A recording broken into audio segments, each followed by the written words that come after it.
サブロク熱波ラジオ。はい、皆さんサウナ入ってますか？私もですね、サウナの中からお送りするサブロク熱波ラジオ、パーソナリティの岸明日香です。お願いします。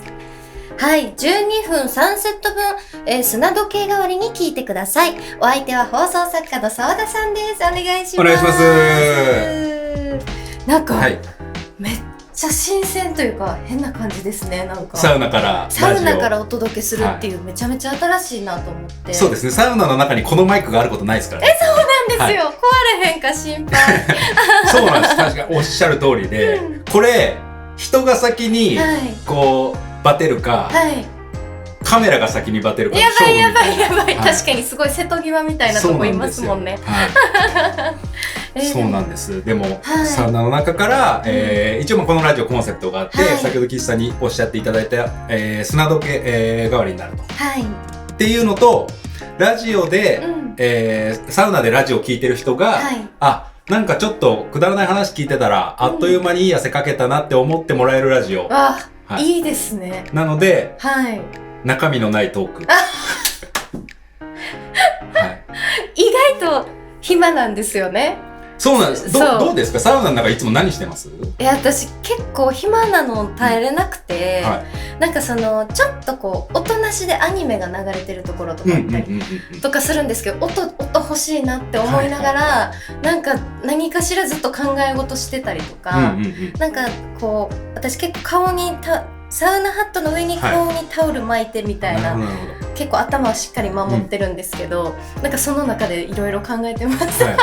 そうなんですよ。で、そう考えて集中できたらいいですけど、これがちょっと乱れると、時計ばっか見ちゃって、うわ、まだあと4分しか経ってないとか、5分か、なんか自分の中で10分入ろう、12分入ろうと思った時に、長いですね。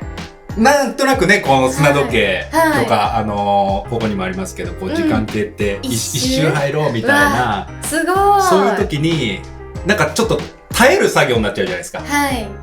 うわ、あと2分、30秒しか経ってないみたいな、なんかそういうのがちょっと張り折っちゃいますもんね、暇すぎて。それをあれ時計見たらもう12分経ってるよ、アホだなと思って聞いてたらみたいな。それめちゃくちゃいいですね。新しい。どうですか？普段、そういうくだらない話、不毛な話って、友達とかとされますか？もうくだらん話しかしてないと思う。本当ですか？なんか中身のある話とかってもうほぼしてないです。なんか僕のイメージですけど、なんかこう身のある、こう将来性のあるなんか話をいろんな人としてそう。マジでしてないです。してないですか？そうなんです。意外となんかしてると思われることとかもあるんですけど、意外とほんまにどうでもいい話するのが好きで。なんか知的な話をされてるんじゃないかなって僕は思ってたんですよ。してないです。してないですか？全然。そうなんですよ。なんかほんまにプライベートはもうどんだけどうでもいい話できるかっていうことにかけてるんで、もうじゃあもうこれぴったりですね。嬉しいです、めっちゃ。本当にこの後のコーナーでね、リスナーの方からいただいたテーマで喋ったりとかもしていただこうかなと思うんですけど、本当くだらない質問きますよ。そうなんですか？今まで。僕30代男性なんですけど、どんなパンツ履いたらいいですかと。でもいやもうどうでもいいじゃないですか。なんかでもそういうことの方が永遠話せそう。本当ですか？一周もできますけど。知るかボケ。確かに。確かに。そうですね。そうなんです。楽しみ。こういうくだらないトークをお届けしたいんですけども、どうですか？サウナは最近行かれてますか？サウナめっちゃ好きで、結構行ってます。定期的に行ってます。それはどういう時に行くんですか？でもなんか大体仕事でめっちゃ体疲れてたりとかする時に行きますね。じゃあ仕事終わりの方が多いですか？そうです。結構サウナの後って私もうめちゃくちゃ眠くなっちゃうんですよ。体力使いすぎてみたいな。そうでちょうどこう汗もいっぱいかいて、整った寝ようみたいなこうムーブに入るんで、だから結構そのもう仕事終わりっていうなんか間とかに行く人いるじゃないですか。間いますね。そう、朝一とか仕事と仕事の間とか、絶対無理です。なるほどですね。もう行きたくないってなっちゃう。そう。じゃあもう基本的には夜ですね。夜ですね。ちなみに今日今これ収録させていただいての朝じゃないですか。どうですか朝この後。大丈夫です。この後ちなみにお仕事の方は。今日は大丈夫です。今日は大丈夫ですか。はい。じゃあよかったです。朝バリ早いと思って。バリ早いですね。バリ早でした。そう。朝一で入らせていただいてるんですよ。朝一でね。はい。そうなんですよ。めっちゃ新鮮です。でも夜多いですか、澤田さんは。夜が多いですね、やっぱり。さすがにでも確かに朝入るとかはあんまないですね。そうですよね、やっぱり。どっか泊まり行ってそこに着いてたとかだったら、ホテルとかビラとかにサウナ付きだったら行きますけど。確かに。サ飯とか行くんですか？サ飯とかも行きますね。なんかここの近くとかここになんか美味しい料理があるから、そこ行こうよみたいなのは行きますね。それは岸さんと共通の知り合いのおっさんがいるじゃないですか。タナケンですか？タナケンっていうお仕事でお世話になってる、お世話になってる方がいるんですけど、もともと週刊スパの副編集長やってて、サウナの記事とかもやってたから、サウナマウント取ってくるおっさんがいるんですけどどういうマウント取ってくるんですか？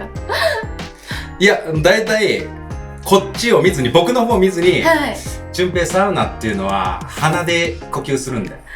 鼻で入れて温めてやるんだよっていうのを俺の方を見ないで言うんですよ。ねえ、めっちゃおもろい。なんかそういうおっさんがやかましいやつですね。やかましいやつで詳しいんですけど、なんかその人がここそば美味しいらしいよとか、で行こうかとか。結構詳しいんですね。詳しいです。なんか結構地方に遠征とかもしてますからね。ただのサウナおじさんじゃなかったんですね。ただのサウナおじさんじゃないです。そうですそうです。怒られる。ちょっとそこからあれをしてるんですが、じゃあちょっと先ほども言ったちょっとコーナー不毛なトークに行きましょうか。ちょっとドキドキするかも。はい。ではタイトルコールをお願いします。はい、それでは不毛な時間をお届けしましょう。サウナトーク。はい。ということで、この中、サウナのカードどれか1枚選んでください。でもやっぱり一発目なんでサで。サでいきますか？いいですか？はい、どうぞ。じゃあ読んでいただいて。じゃん。ロッカーナンバー15番サンセバさんからの質問です。関係性によっては好きでもアプローチできないことってあると思うのですが、本気で好きになったらどんな関係まではアプローチしますか？どんな関係までは？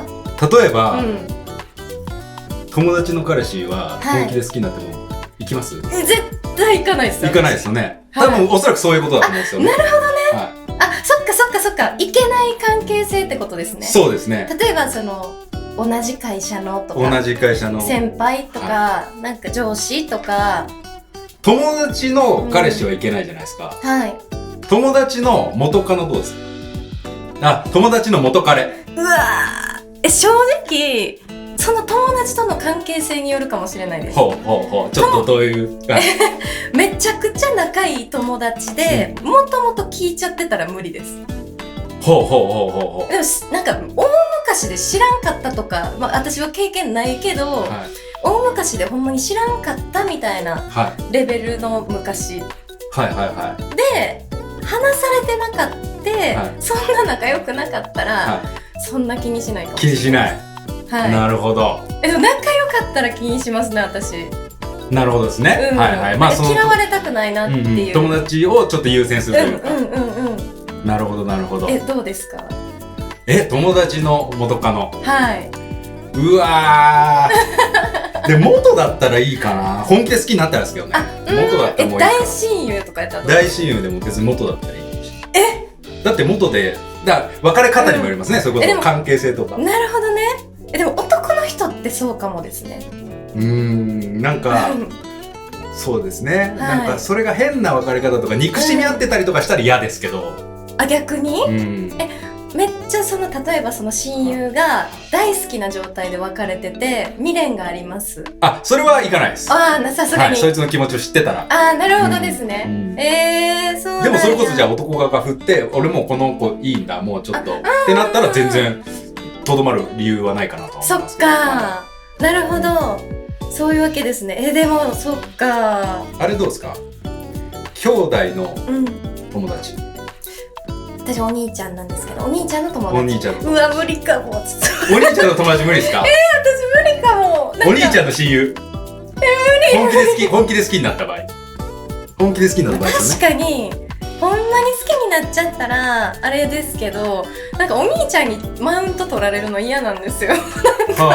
そう、それこそなんかいろいろ知ってるから、いやお前こうしろよとか言われたくないタイプなんで。なるほど。なんかお兄ちゃんの方が私よりも彼を知ってるっていうこと自体が嫌です。もうなんかそういう理由なんですね。身内マウント取ってこられるのが嫌なんで、嫌かも。なるほど。いけます？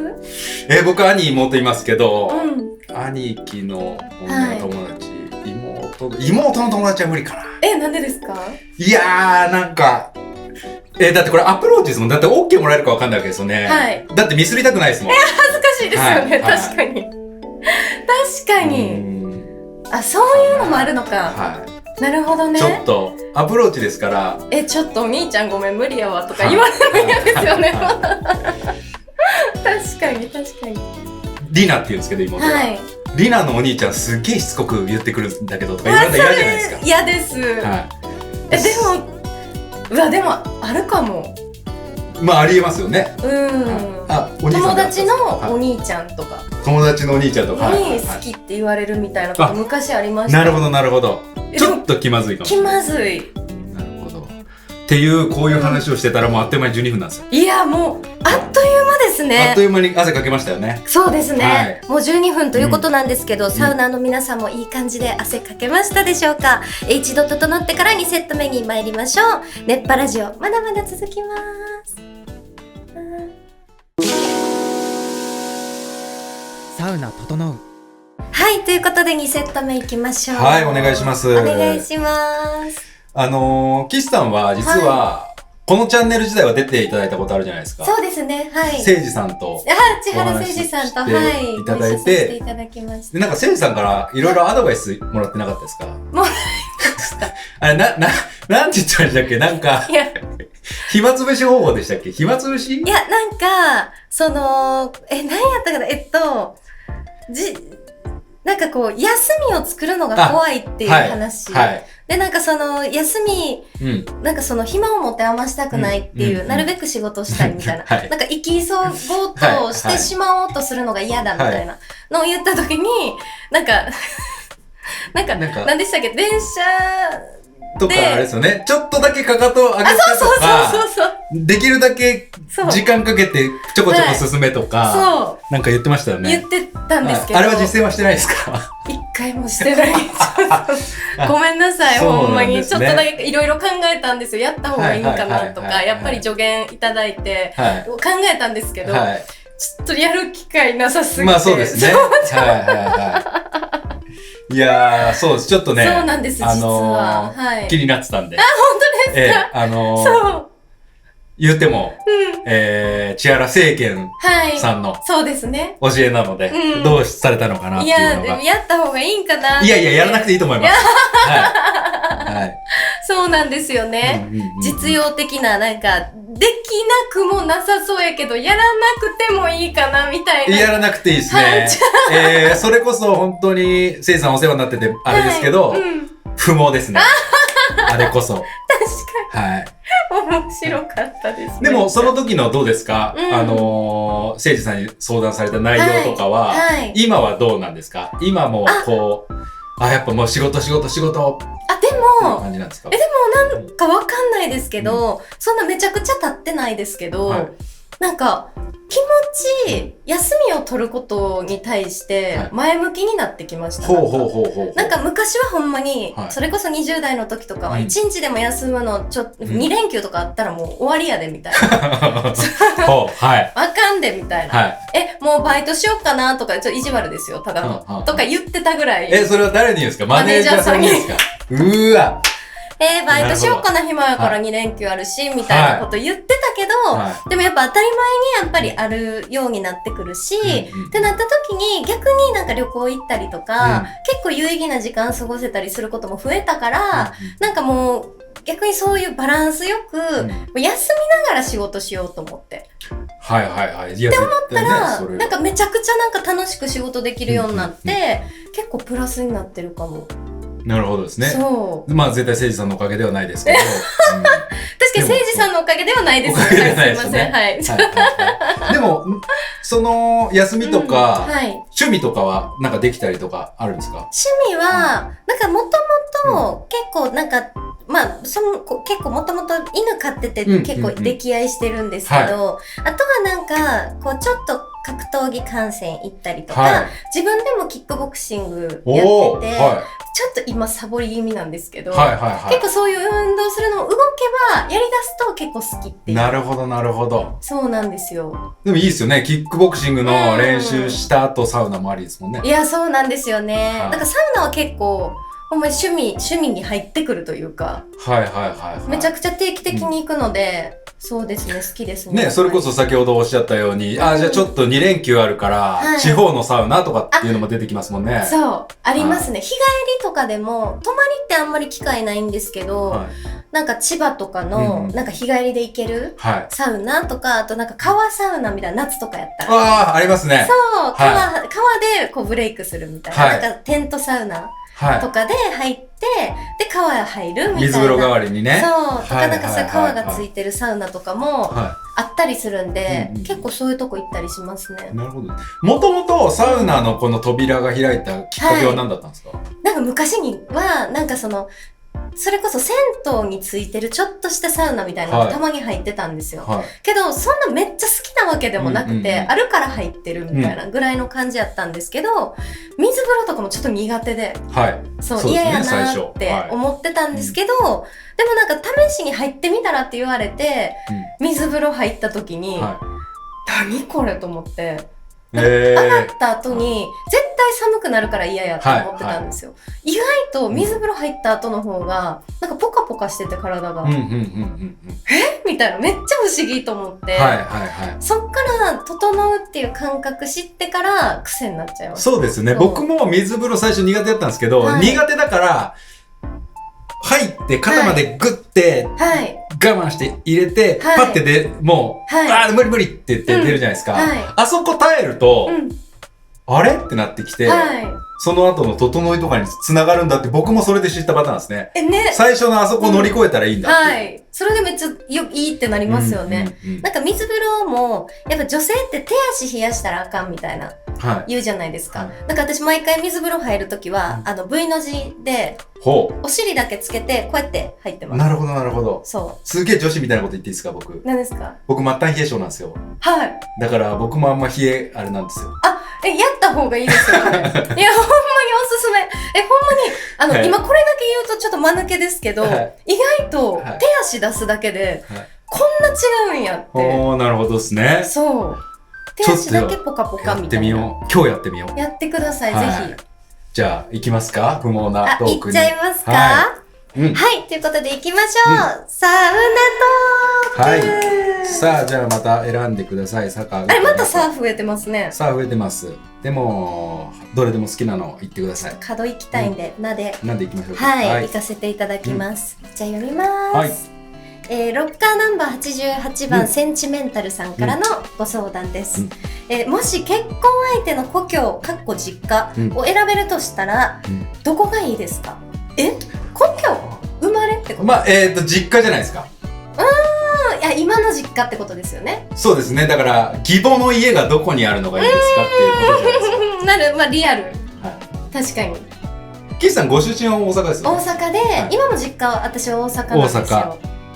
うわー、難しいかも。これいろいろ考え方ありますよね。そうですね。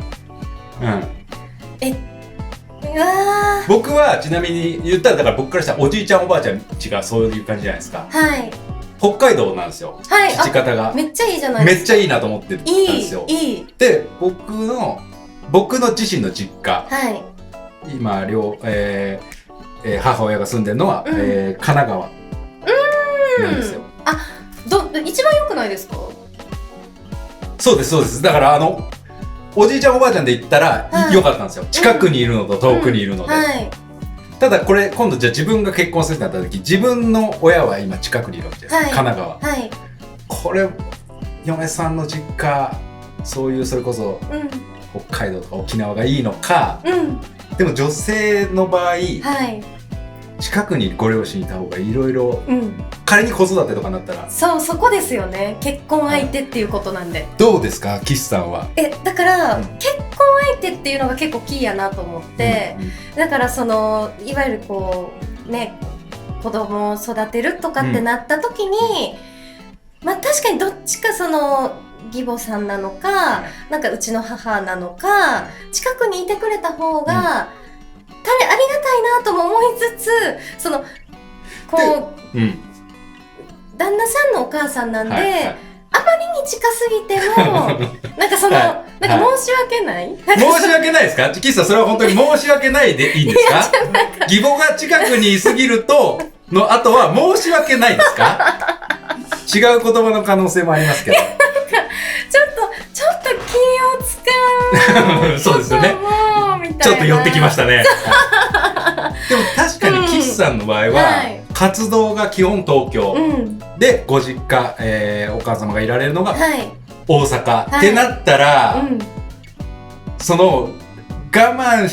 我慢してって言っちゃった。我慢してでも旦那さんのお母さんが近くいて、困った時助けてもらえるを選ぶか、でもそれこそね、さっきみたいに、いやもう私そこはいいから、北海道とか行ってたまに年に1回ぐらい行くのがいいよって考え方もあるし。難しい。でも助けてもらえるっていうのはすっごいありがたいなと思うんですよ。めっちゃありがたいし、絶対その助けがあることによってプラスになるとは思うけど、ただやっぱり周りもね、の話、いろんな方がいるじゃないですか。だからやっぱ女性的な悩みというか、女性独特の悩みというか、やっぱ女性 お母さんっていう、その関係性でうまくいかない人もやっぱりいるから、そうなった時に近すぎるとちょっと怖いな。どこら辺がいいですか？なんか例えば横須賀ぐらいどうですか？いいかも。なんかあったら来てくれるけど、そんな頻繁に来ないでしょ、横須賀からみたいな。いいです。だからなんか何かあった時にちょっとたまに見ていただけたりとかっていうことができる距離感。横須賀いいですね。横須賀いいですか？本当ですか？いいかも。どれぐらい？どうなんでしょうね。これもちろん男性女性で考え方違うと思いますけど、どうですか？で僕はね、自分の親が割と近くにいるので、やっぱなんか北海道とか沖縄とか、なんかね、それこそ、そっちに、もし子供ができたらおじいちゃんおばあちゃんちになるわけじゃないですかっていう考えが強いかな。なるほどですね。確かにまた女性と男性でもそこの考え方結構違いそうですよね。あともう1個は決まってるわけですから、岸さんの場合は大阪っていうのも決まってるわけですから。そうなんですよ。だから近くてもでも助けてくれるのは確かに近くでね、助けてくれるのはいいと思いますけど、助け以外もしてきますからね。そうですよね。助ける以外のことも、余計なこともしてきますから。そうだから気遣いなんで結構それちょっとね、そうですね、嫌やなって思うこともあるから、横須賀がいいです。横須賀で、いいですか？答え出ました。答え出ました。横須賀でお願いします。横須賀で、なるほど。そういうね、っていうトークっていうことで、もうあっという間に12分来ちゃいましたね。どうでもいい話をね。でも楽しかった。ということで、皆さん汗はかけましたでしょうか？また整ってから3セット目に参りましょう。熱波ラジオ、この後も続きます。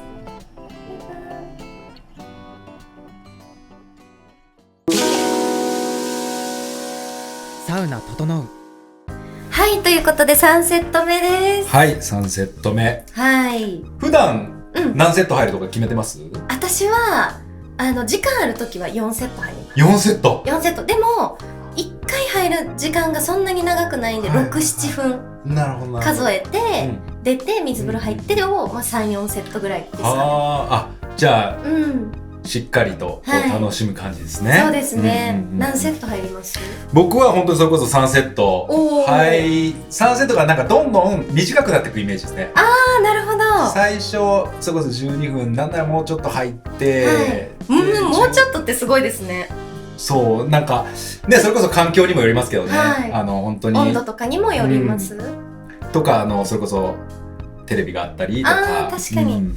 とかあるんですけど、なんかどんどんやっぱ短くなってきますね。そうですよね、確かに。そうですね。だからまあまあでもすごい12分、だいぶ長時間。そうなんですよ。でも、なんとなくね12分3セットっていうなんかイメージもあるので、まあこのラジオに関してはこれでやらせていただいてますけども、どうですか、岸さんは最近はどんな活動されてるんですか？ですね、今年で私15周年になるんですよ。ありがとうございます。そうなんです。だからデビューして15年なんで、ちょっとこう記念する年にしようみたいな感じで、アニバーサリー写真集出したりとか、そう今度発売になるんですけど、ベトナムに行ってきて撮影してきまして。結構最高コンディションで挑めたかな。最高コンディション。ダイエットも超頑張りました。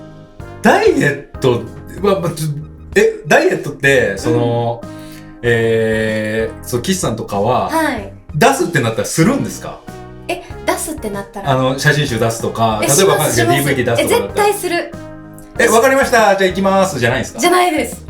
無理。そこまでにコンディション合わすんですか？だってもう通常営業が整ってるじゃないですか。整ってないんですよ実は。だからうまいように見せてるけど、意外とお肉ついてるとか体重増えてる時結構あって。いや野球選手だったらわかりますよ。こいつ冬越えたなってわかるんです、すぐ見て。冬食べたな。わかるんや。3月ぐらいまでにキャンプで落としてくるんだろうな。松坂さんとか大好きなのが冬太るじゃないですか。そうですよね。岸さんとかグラビアやられてる方もそういう女優やられてる方も別に季節で太らないじゃないですか。太るし、あとなんやろ、ボクサーさんの減量みたいなことやってます。だからダイエットする。水抜きみたいな。水抜きみたいなとか、なんかあとちょっとプチ断食みたいな。私はもう基本的に1ヶ月ダイエットとか無理なんで、もう短期集中型みたいな。めっちゃわかる。そうだからもうほんまに数日間抜いたりとか、あとはなんかいろいろ生活改善したりとかして挑むって感じなんで、でもね3キロぐらい痩せて挑みましたよ。へえ、そうなんすね。そうなんですよ。全然撮影あさって決まっても大丈夫ぐらいな思ってましたけど。そうでも逆に20代前半とかって毎日グラビア撮影してたんですよ。なるほど。もう明日も明後日もしあさっても、もうそうなってくると、別に今日気をつけたところで、明日もグラビア撮るし、明後日もグラビア撮るし、もういいや食べようと思って、めっちゃ食べてました。めっちゃ食べてたけど、私めちゃくちゃ大食いなんですね。めちゃくちゃ食べてたからさすがに増えるじゃないですか。体重月に 2,3 キロずつ増えてたんですよ。で 2,3 キロ増えるんで、その分をクレンジングジュースっていうのでプチ断食3日間やって、2,3 キロ落としてっていうのを毎月繰り返してました。そうなんです。でもちょっと断食は興味あるんですよ正直。断食道場とか私も行ってみたい。断食道場っていうのがあるんですか？あるらしいですよ。なんかもうほんと細胞が変わるらしいですね。なんか瞑想じゃないですけど、なんかもう抜いてで体ちょっとこう循環回すみたいな。なんか仕事で窪塚洋介さんの話があって、窪塚さんが断食とか結構やられてて、ほんと細胞変わるし、そうですよね。聞いてて、うわー、なんかしかもなんかちょっと考えたりするのにもいいって言ってたので、興味はあるんですけど、なかなか。確かにそうですよね。なかなか機会ないですよね。でもいいなと思ってます。なるほど。で写真集を出します。であとはやっぱり15周年的なイベントもいろいろ打とうと思ってたりとか、あとはなんかお芝居のお仕事いろいろやらせていただいたりとかもしてるので、ちょっとこれから配信されるものとかもあるので。なるほど。じゃあそれは岸さんのインスタとか、SNS 見てたら。そうですね、わかります。そういった記事とかでわかるんですけど、なんか最近、なんかすごい嫌なやつの役が多くて、でなんか一昨年去年ぐらいにすごい嫌な女の役を演じたんですよ。なんかこう港区女子みたいな、のめちゃめちゃプロはい、ヤバ港区プロ女子みたいな、そういう感じでの役を演じさせてもらってから、そういうそのめちゃめちゃ性格悪い役来るようになったんですね。そう。それはでもめっちゃいいことじゃないですか。なんか最初は結構やっぱりそのこう評判があった分、その悪い声も、その嫌なやつみたいな、ほんまにそういうやつじゃないやろうなみたいな、結構言われたりとかもあったんですけど、でも結果なんかそういうお仕事になったりとかしてたんで、結果良かったな。それはだって岸さんがちゃんと演じられてたってことじゃないですか。次もそういう役が来るってことは。ね、例えばわかんないですけど、あ、この人に悪女やらせたらすごくいいよねって言ってまた悪女が来るとか、この人に例えばわかんないですけど、影のある役やらせたら面白いよねって言って影の役がどんどん来るとか、それもなんか非常にいいことだと思いますけど。そうですか。ちょっと5連続ぐらい悪いやつそれにね、まあ確かに飲まれないようにはした方がいい。そう、だから逆にびっくりされるようになりました。なんか普段のと違うからっていう感じでね。でもいいですね。そういう写真集があってイベントがあってで演技のお仕事があって。なるほど。行きましょうか。行っちゃいますか？はい。はい。ということで、行きましょう。サウナトーク。はい。サウナ行きましょう。ということで、やっぱりラストはうですかね。で行きましょうか。はい。さてさて、じゃん。ロッカーナンバー0番ロボさんからの質問です。一人で行くの嫌なのはどっち？お盆に一人で廃墟、クリスマスに一人でディズニー。うわちょっと待って。私即決。即決っすか？即決、悩まないですこれ。お盆に一人で廃墟、クリスマスに一人でディズニー、即決。はい。どっちですか？クリスマスにディズニー嫌です。が嫌だ。はい。あ、でも、はい。俺もそうかもしれない。やっぱクリスマスに、私仲いい友達たちとディズニーランド行ったことあるんですけど、びっくりするぐらいカップルばっかりなんですよ。もう C だけじゃない、ランドも、もうカップルだらけ。なんかもうそれでも、やばないってなった。あんなとこ一人で入れないです。あ、なるほど。友達同士でもちょっとだけこうなったのが楽しかったけど、そう、一人やったらあれ耐えられへん。ちなみにどうですか、ホラーとか怖いのは大丈夫なの？私怖いの結構いけるんですよ。うわ、なるほど。俺だからちょっと前、俺怖いの嫌なんですよ。そうなんだ。ごめんなさいね、おっさんがこんなこと言うの申し訳ないですけど、岸さん、俺怖いのあんま苦手なんですよ。怖いのダメなんですか？怖いのとか暗いのあんま好きじゃないです。そうなんだ。結構ね、男性の方がなんか怖がりな人って多い気がしてるんですけど、無理。こっちの方が無理。一人で廃墟っすよね。いや、嫌ですよ。本当は嫌ですよ。ただ、クリスマスに一人でディズニーも、メンタル食らうじゃないですか。いや、嫌です。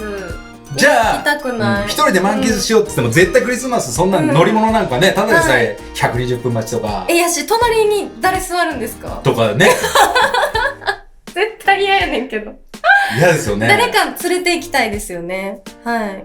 あ、でも、そうか、怖いのが、まあってことですね。怖いのは、とはいえ、お盆、でも、お盆、私あんまりお化けと言っていいのかわかんないですけど、霊に対しての恐怖心があんまりないんで。